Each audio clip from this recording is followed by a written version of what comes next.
Welcome back everybody. Today I'm bringing you a video of the top 10 things to expect when learning to skateboard. Now, as with any top 10 list, the ideas are purely subjective, and I'm coming at this as somebody who learnt to skateboard from scratch age 44. I think the ideas are pretty universal, but if you're a younger skateboarder, there might be a few things on this list that are less relevant to you.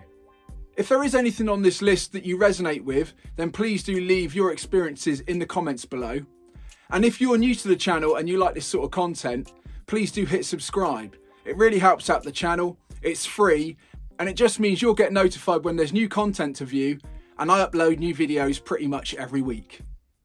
Okay, onward with the first point on the list, and that is obsession. In my first session, I learnt to do a pretty rubbish backside kick turn, fell off of a rock to fakie, and I was hooked. That combination of progression and also that little peek behind the curtain of what could be possible in the future had me hooked.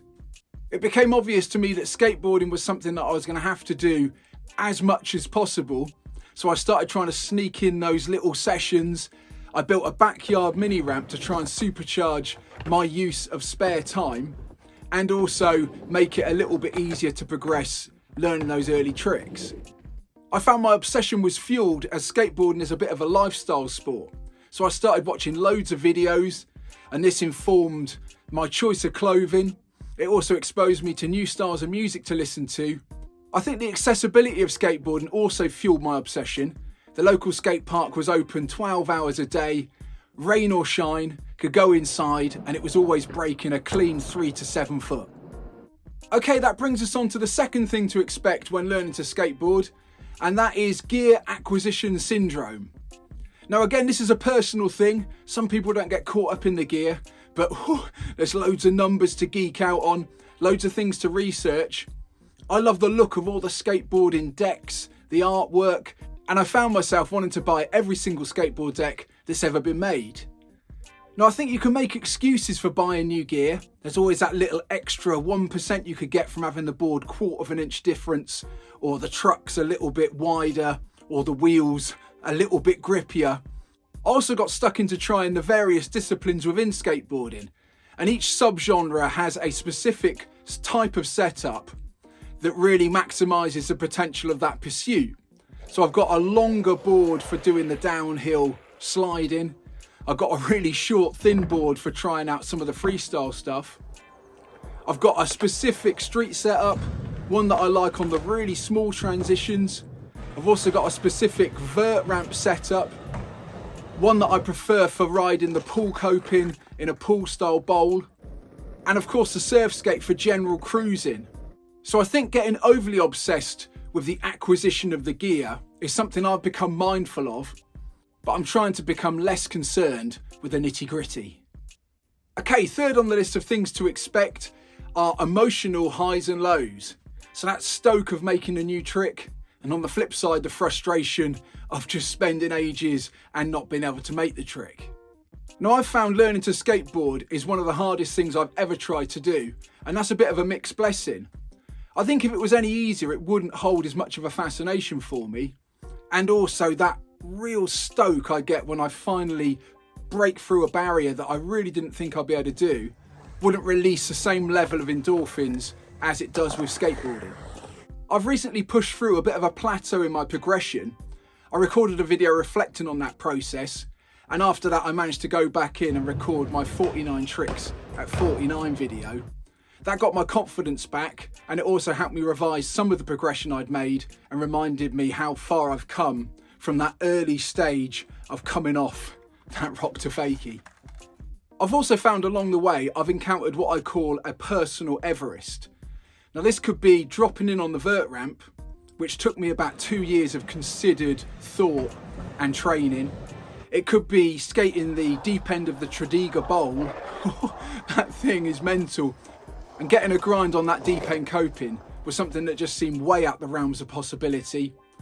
Also little mini challenges like trying to carve over the steps in a pool, or trying to do a backside air on a vert ramp. All of these have felt like an Everest to climb for me, but I found as soon as I pierce through the barrier, the feeling of euphoria is hard to beat. Okay, that brings us into point number 4 of things to expect, which are injuries. Now, I don't want to superimpose my experience on you. You could be one of the lucky few who manages to learn to skateboard without getting injured. But I think for the most part, it's fair to assume that injuries are part of learning to skateboard. At the start, I got some absolute corkers. The first injuries I got were compression injuries, so I fell on my hip. Oh my goodness. And the second type of injuries I got were muscle tears and tendon sprains. So I managed to do my hamstring pretty badly. Also did my ACL. So I found that I needed to just come up with a plan to stay in the game. The main one was to wear some pads. I opted for the full Iron Man bodysuit, every single corner covered. And I found that really helped with compression injuries. I also learnt to knee slide, and I found that when trying to learn on bigger transitions, the knee slide was really helpful to dissipate the energy. That also helped with any sprains, because being a bit unfit and running out of tricks, going from 0 to 100, that's a surefire way to give something a little tweak. I also tried to be disciplined about my warm-up routine, try and get the blood flowing, get everything a little bit warm before attempting liftoff. So that brings us nicely into point number 5 of things to expect, which is a lifestyle change. Now, I viewed the old cliche, the bigger they are, the harder they fall, as a fairly logical thing. So I found that making my eating habits a little bit more sensible, that means one less pasty a day, and also being mindful of those mince pies, I could really get a little bit more nimble on my skateboard. I also found that skateboarding was a one-stop shop for my adrenaline, my physical and also my psychological workout needs. So I found that other sports that I love to do sort of started to fall away. I thought, shall I go for a kite surf? Quite a kerfuffle pumping up that kite and getting the wind and tide right. Thought, shall I go for a bit of a surf? Again, you've got the timing of the conditions and also the crowds to deal with. Or could I just go skateboarding? And I found that skateboarding started to win pretty much every time. I also got into the habit of stretching and increasing my flexibility with morning yoga sessions. I really enjoyed the feeling of doing the yoga in the mornings. And I found in terms of increasing flexibility and maintaining tone, the results were really good. Okay, point number 6 of things to expect when learning to skateboard is a focus on transition. Now, this one is purely down to my own experience and is probably more relevant to people skateboarding in their later life. I've also got a surfing background, so transition makes use of some of the skills I've already developed. But I found that the street skateboarding, even though I love it, is so high impact and also so high risk if you're rubbish at it. There's every chance, every session, there's going to be a tweaky ankle. And I worked out pretty quickly that it was more important to me to stay in the game and skateboard every day than it was to hurl myself down a load of steps and end up out of the game for 6 weeks. Now, this is purely subjective and personal. I know quite a few old dudes who started street skating when they were younger and they still street skate to a very high ability. But I found for the most part that the guys and girls I come in contact with that skateboard in my age bracket are pretty much all focused on the bowl, the mini ramp and the transition based skateboarding. Okay, that brings us into point number 7 of things to expect when learning to skateboard, and that is one day to start doing a bit of competition. Now, when I started out, I had absolutely no ambitions to enter a contest. I was nowhere near good enough and it would have been totally pointless. But I found as soon as I started knocking on the door of having the skills to go and compete, I really wanted to give it a whirl. I come from a competitive background and I've learnt that competition really supercharges progression through a sort of necessity is the mother of invention type mantra.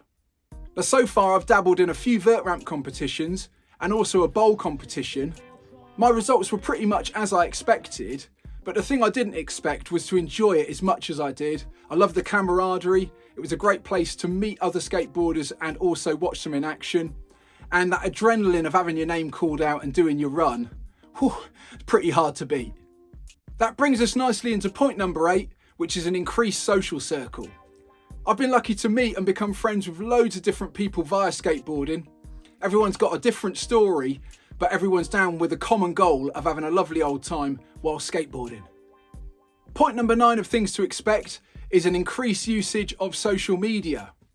Again, this is purely subjective, but I found it's quite tempting to share the stoke and post a clip of that latest make, of that latest trick. All of your mates can get involved and comment in.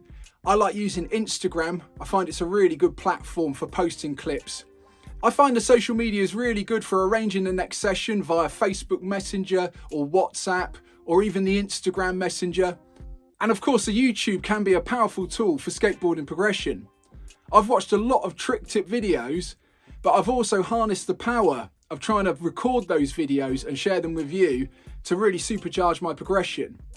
The support and feedback I've received from you guys whilst posting the videos has been mega helpful, and it really has helped to motivate me to get to that next stage, push through that next boundary and keep on progressing. And point number 10 of things to expect when starting to skateboard is varying levels of support. Now, I've found that my family and friends have been ultra supportive when I said at the age of 44 that I was going to try and learn to skateboard. But I think in other quarters, skateboarding can still be viewed as something reckless and also something very dangerous. So trying to learn at 44, people can't help but tell you that it's going to be a bad idea.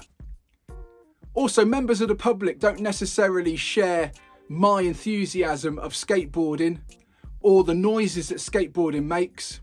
And I found they can be quite vocal in sharing that they're not quite as enthusiastic about skateboarding as I am. Well, that's it for this video. To reiterate, all the points in this video are purely subjective and coming from my perspective.